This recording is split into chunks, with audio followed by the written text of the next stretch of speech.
Então, hoje a gente vai falar um pouco mais sobre conjuntos, que eu coloquei como título O Paraíso de Cantor, naquela história de que foi Cantor que criou a teoria de conjuntos no final do século XIX. Então, é uma teoria muito recente, mas que mudou completamente a maneira como a gente vê matemática, como a gente faz matemática, e deu origem a toda uma corrente, origem não, né, mas influenciou muito a filosofia da matemática como um todo. E a filosofia também como um todo, porque foi a teoria de Cantor, dos conjuntos, que permitiu fazer descobertas com relação à natureza do infinito, né? Então, a gente comentou que existem conjuntos com infinitos, né? Mas que são infinitos diferentes. Aí, o que é um conjunto? Vamos começar falando intuitivamente o que seria um conjunto. Simplesmente um conjunto, a noção básica é a de uma coleção de elementos. Aí você tem elementos agrupados, né, dentro de uma coleção, que isso a gente está dando o nome de conjunto. Por exemplo, a gente pode falar do conjunto das figuras geométricas no plano, né? Que aqui a gente tem o triângulo, o quadrado, o hexágono, o círculo, são todos exemplos de figuras geométricas no plano. A coleção de todas essas figuras é, forma um conjunto, intuitivamente, né? Forma um conjunto. Vamos falar aqui, dar um exemplo de A como sendo o conjunto dos polígonos. Os polígonos são figuras geométricas que contêm lados retos, né? Dados por segmentos de reta. Então, aqui não está reto, né? Mas a ideia é essa. Tem o triângulo, o quadrado, o pentágono, aí o hexágono e assim por diante. A gente chamou de A, né? O triângulo, então, por ser um polígono, a gente diz que ele pertence a A. E usa esse símbolo aqui para falar que o triângulo é um elemento de A. Quando a gente usa esse símbolo, triângulo pertence a A, a gente está querendo dizer que triângulo é um elemento do conjunto A. Mesma forma, o quadrado é um elemento do conjunto A, mas o círculo não é um elemento do conjunto A, porque o círculo é uma figura geométrica que não é um polígono, né? Ele não tem lados, então ele não é um polígono. Então a gente diz que, porque o círculo não é um elemento de A, a gente diz que o círculo não pertence a A.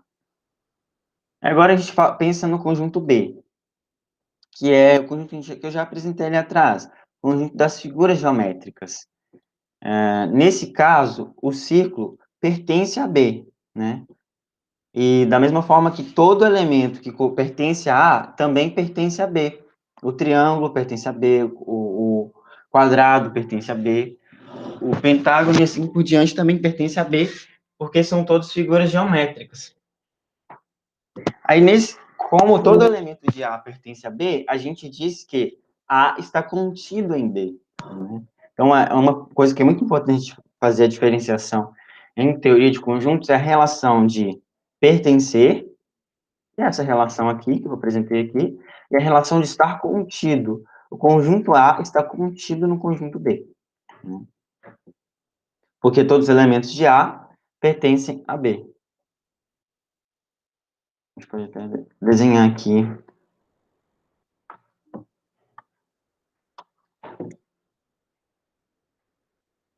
Vamos lá. Trabalhando um pouco mais nessa diferenciação entre estar contido e pertencer,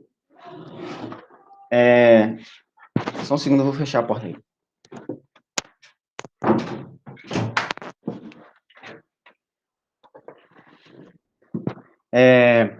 Vamos olhar esse conjunto C aqui que eu fiz. Uma coisa que é importante perceber também é que um conjunto pode pertencer a outro conjunto. Aí, nesse conjunto C que eu desenhei aqui, qual que é o elemento que pertence a C? A gente não pode falar, por exemplo, que triângulo pertence a C, porque triângulo pertence a A, né? Então, isso aqui é errado. O que acontece? Aqui, o que é elemento de C é A. Então, A pertence a C, né? Você considerar esse conjunto como um elemento. Aí o triângulo pertence a pertence a C. Mas falar que triângulo pertence a C é errado, né? Tem que fazer essa diferenciação. Outra coisa que a gente pode pensar também, alguém pode falar aí que A está contido em C. Isso também é errado. Lembrando, para A estar contido em C, todo elemento de A deveria estar contido em C. Então, para que A... isso aqui está errado, isso aqui está errado. Para a gente dizer que A está contido em C, a gente teria que ter... Na verdade, vou dar o exemplo do conjunto D. Aqui no conjunto D, a gente pode falar que A pertence a D, porque ele é um elemento, né? Ele está aqui. E a gente pode falar também que A está contido em D. Por quê? Porque eu coloquei os elementos de A dentro de D, né? O triângulo pertence a D. Por que ele pertence? Ele está aqui. O quadrado também, o pentágono também. Então, dessa maneira, eu posso falar que, nesse exemplo aqui, no D, né, no conjunto D, A pertence a D e A está contido em D. A gente tem as duas relações aqui. Mas aqui não. Essa aqui é uma importante diferença que a gente tem que fazer. Pode estar um pouco abstrato, mas com o tempo você acaba se acostumando e essa diferença é muito importante. Aí, agora eu vou apresentar o paradoxo de Russell, que eu falei dele, já falei bastante dele, né? Ele é um paradoxo e por si só, né? Por ser um paradoxo, já é difícil de entender. Eu vou tentar dar uma noção mais intuitiva do que é o paradoxo. Se ficar um pouco difícil de entender, não tem problema não. Paradoxos são muito difíceis de lidar mesmo. Eles não fazem sentido, por isso que eles são paradoxos. Mas eu vou tentar ser mais intuitivo possível. Aí, para começar a introduzir o paradoxo de Russell, a gente tem que falar de conjuntos que pertencem a si mesmos, né? Todo conjunto está contido em si mesmo, né? Aquela nossa definição de estar contido, a gente pode falar que todo conjunto está contido em si mesmo. Mas é verdade que todo conjunto pertence a si mesmo? Não, né? A gente pode dar exemplo, a maioria dos conjuntos não pertence a si mesmo. Falar que, por exemplo, o conjunto dos naturais pertence a si mesmo, seria o mesmo falar que o conjunto dos naturais é um natural, né? E logo, isso é falso, então o conjunto dos naturais não pertence a si mesmo. Mesma coisa para os reais, para os inteiros, o conjunto dos polígonos. O conjunto dos polígonos é um polígono? Não, então o nosso conjunto A que a gente fez lá atrás, ele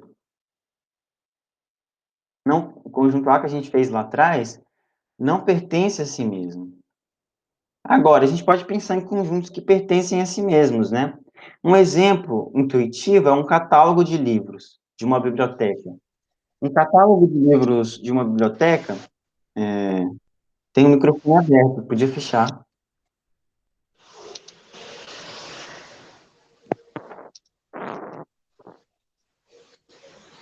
Tem microfone. Pode fechar o microfone?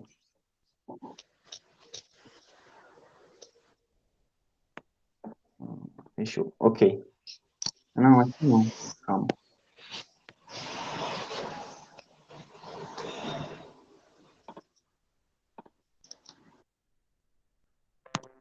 Isso, vamos lá. A gente está falando de conjuntos que pertencem a si mesmos, né? Aí um catálogo de livros é uma noção intuitiva, né? De uma biblioteca.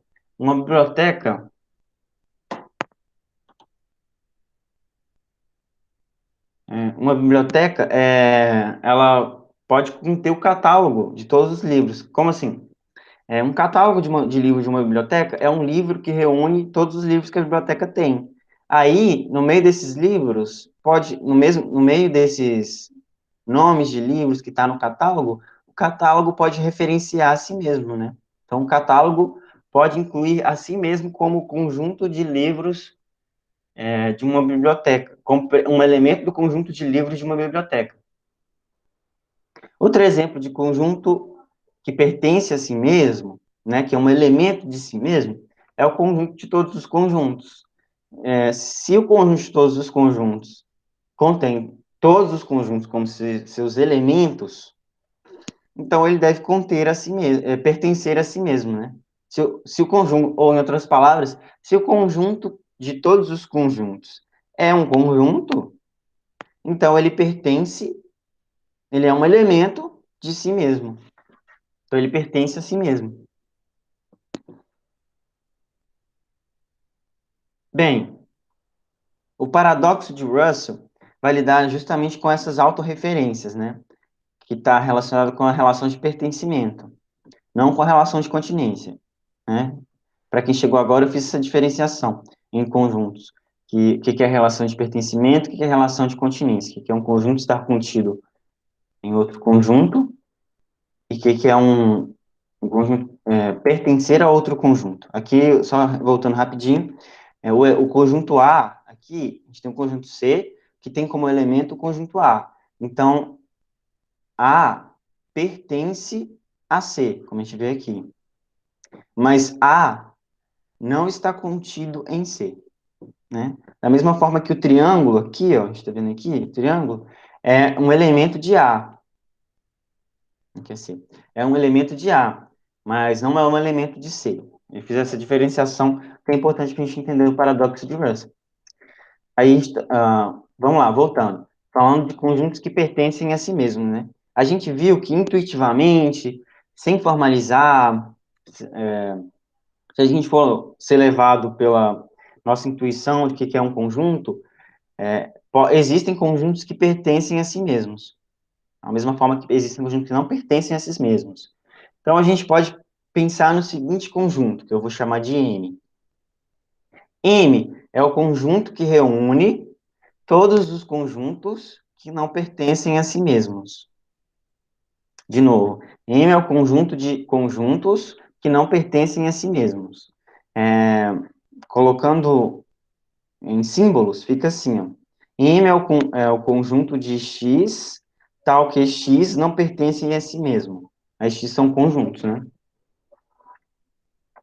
A gente pode falar do conjunto de conjuntos que pertencem a si mesmo, mas o paradoxo de Russell tem essa negação aqui, que eu até destaquei em vermelho. Vamos lá.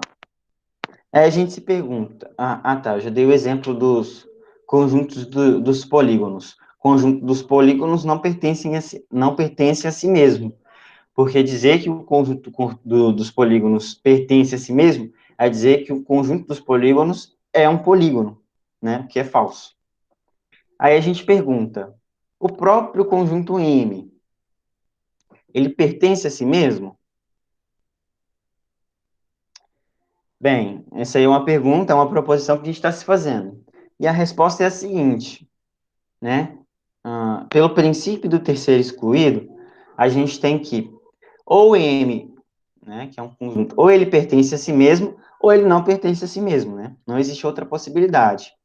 Aí, vamos lá, se M pertence a M, se ele pertence a si mesmo, então ele tem que satisfazer essa propriedade aqui, que é a propriedade que define M. Qual que é a propriedade?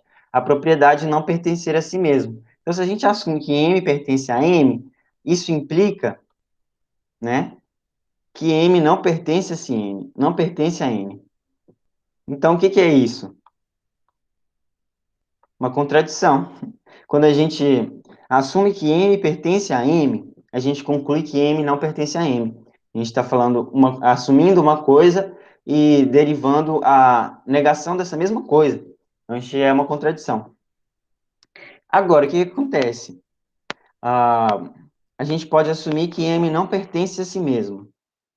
Mas se M não pertence a si mesmo, então ele satisfaz essa propriedade aqui, que define os elementos de M.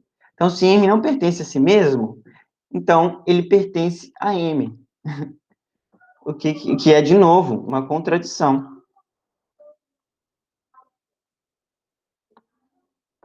Certo?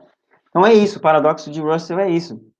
Ah, pode ser um pouco complexo de entender no princípio, mas ele está lidando com duas coisas. autorreferência, algumas coisas, né? Não necessariamente duas, que estão relacionadas, né? Uma coisa é a autorreferência, né? Um conjunto que pertence a si mesmo, ele está se referindo a si mesmo, como naquele exemplo do catálogo de livros de uma biblioteca, né? Isso aí dá alguns problemas. Outra coisa é o paradoxo de Russell implica a não existência do conjunto de todos os conjuntos. Então, se alguém te perguntar por que não existe um conjunto de todo, a coleção de todos os conjuntos é um conjunto, você vai responder não. Por quê? Por causa do paradoxo de Russell. Se o conjunto de todos os conjuntos fosse um conjunto, a gente teria que assumir que existem conjuntos que pertencem a si mesmos. Se a gente assumir isso, a gente deriva uma contradição, que é o paradoxo de Russell. Então, a gente não pode assumir que que a coleção de todos os conjuntos é um conjunto. E a outra coisa que a gente não pode aceitar é que existam conjuntos que pertençam a si mesmos. Porque disso a gente também vai poder derivar um paradoxo de Russell, na verdade vai ser uma contradição. Então, quando a gente está... Por que eu estou falando isso? Porque a teoria formal de conjuntos, Cantor fez uma teoria intuitiva, né? Ele não formalizou, não deu axiomas para a teoria de conjuntos. Quem fez isso fez mais para frente. Então, quando a gente formaliza, nessa tentativa de formalizar a teoria de conjuntos, a gente não pode admitir essas duas coisas, essas três coisas aqui, ó. Autorreferência, a existência do conjunto de todos os conjuntos e um conjunto pertencer a si mesmo. Por quê? Porque se a gente aceitar isso no nosso sistema formal de conjuntos, a gente vai derivar uma contradição. E como a gente viu, uma contradição, pelo princípio da explosão, de uma contradição qualquer coisa pode ser derivada. E não é legal isso. A gente diz que o nosso sistema formal fica trivializado quando a gente tem uma contradição. Né? Princípio da explosão. Então é isso. O paradoxo de Russell foi encontrado por Russell, né, no sistema de Frege. Mas ele pode ser derivado em qualquer sistema formal de conjuntos nos quais essas coisas aqui são possíveis. Então, no sistema que a gente vai apresentar aqui agora, a gente vai evitar isso.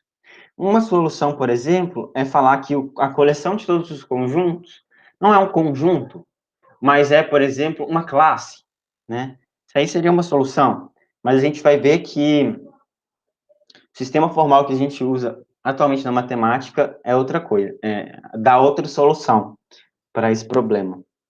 Aí eu vou começar introduzindo agora formalmente o que seriam axiomas. O que são axiomas? Eu já falei bastante disso, mas sem definir precisamente o que são axiomas. Axiomas são verdades aceitas sem demonstração. Por que a gente precisa? Já comentei também, mas vou falar rapidinho. Por que a gente precisa aceitar verdades sem demonstração? Porque se a gente for demonstrar tudo, a gente cai em regressão infinita. Como assim? Ah, demonstrei A. Para demonstrar A, eu usei B.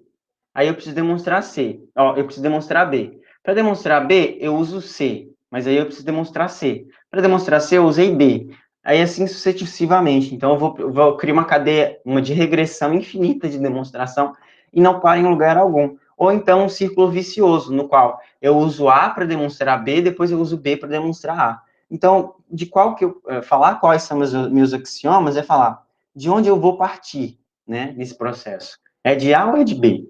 Então, por isso que a gente aceita verdades sem demonstração. Já deu exemplos aqui dos axiomas lógicos, né? Os axiomas lógicos são, por exemplo, o princípio do terceiro excluído, o princípio da explosão, o princípio da não contradição. São todos axiomas, ou seja, verdades aceitas sem demonstração. Por isso que são princípios.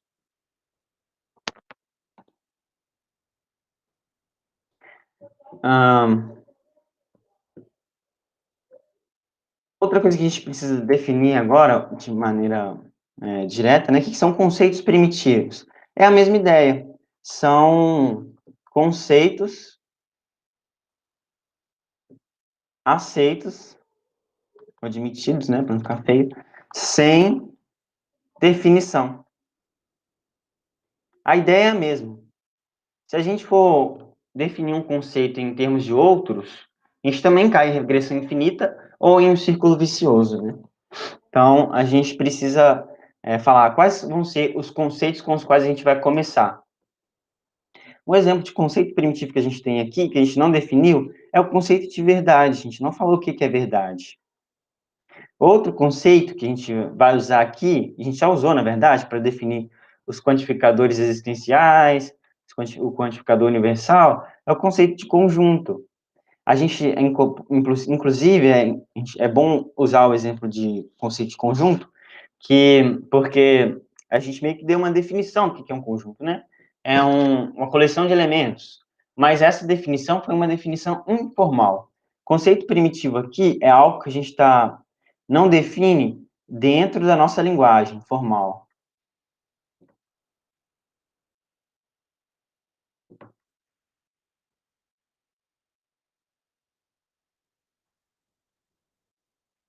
Então, é nesse sentido que é um conceito primitivo. Fora da nossa linguagem, a gente deu uma definição informal do que seria um conjunto. Mas dentro da nossa linguagem, a gente não dá essa definição, simplesmente usa o conceito. Então, é um conceito primitivo.